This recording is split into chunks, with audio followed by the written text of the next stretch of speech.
Thank you very much, Mr Speaker, and let me add my deep and genuine personal congratulations. You deserve this honour. To the member for Swan, let me say this, that he comes to this place as a tradie with real-world experience.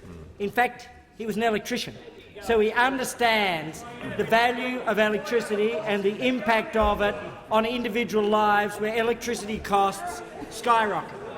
So against that background, I thank him for this question because he represents both a concern for the cost of living and a concern for the environment.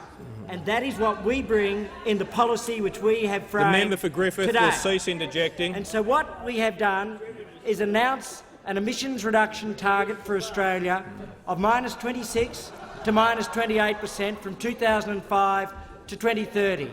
That puts us ahead of Japan at -25%, ahead of Korea at -4%, ahead of China at +150%, and comparable with the United States, -26% to -28%, and New Zealand and Canada. But how are we getting there? We have an emissions reduction fund which produced 4 times, and I want those opposite to understand this, 4 times the reductions in just the first auction at a fraction of the cost, approximately 1% of the cost per tonne of abatement than Labor produced during the entire carbon tax experiment.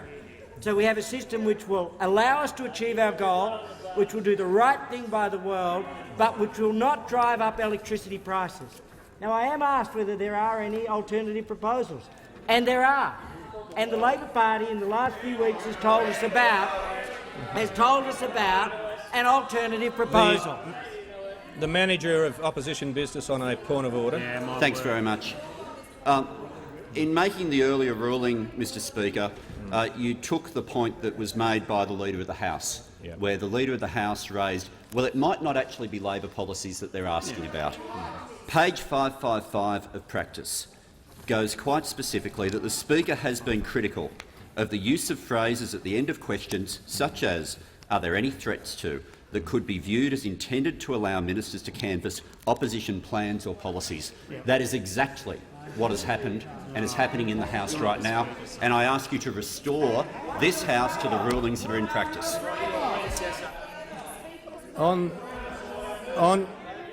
If members could cease interjecting, I am aware of. If members could cease interjecting.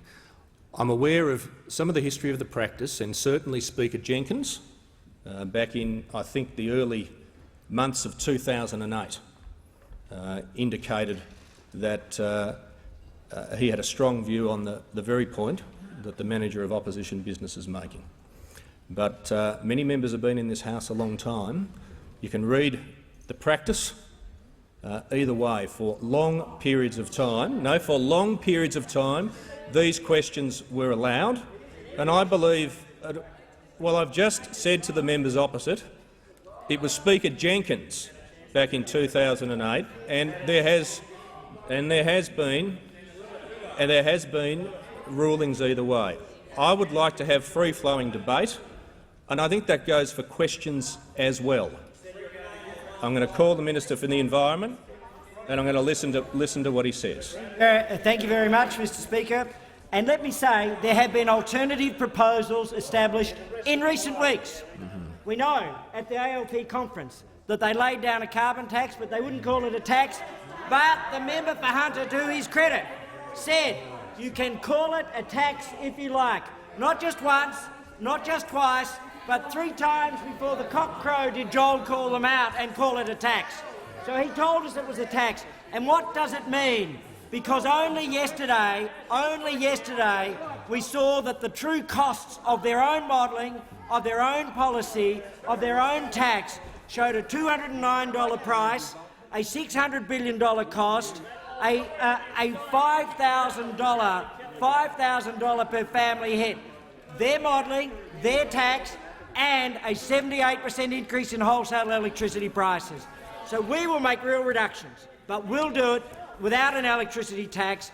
They've failed to make real reductions, and they will impose a crushing electricity tax. The Minister's time has expired.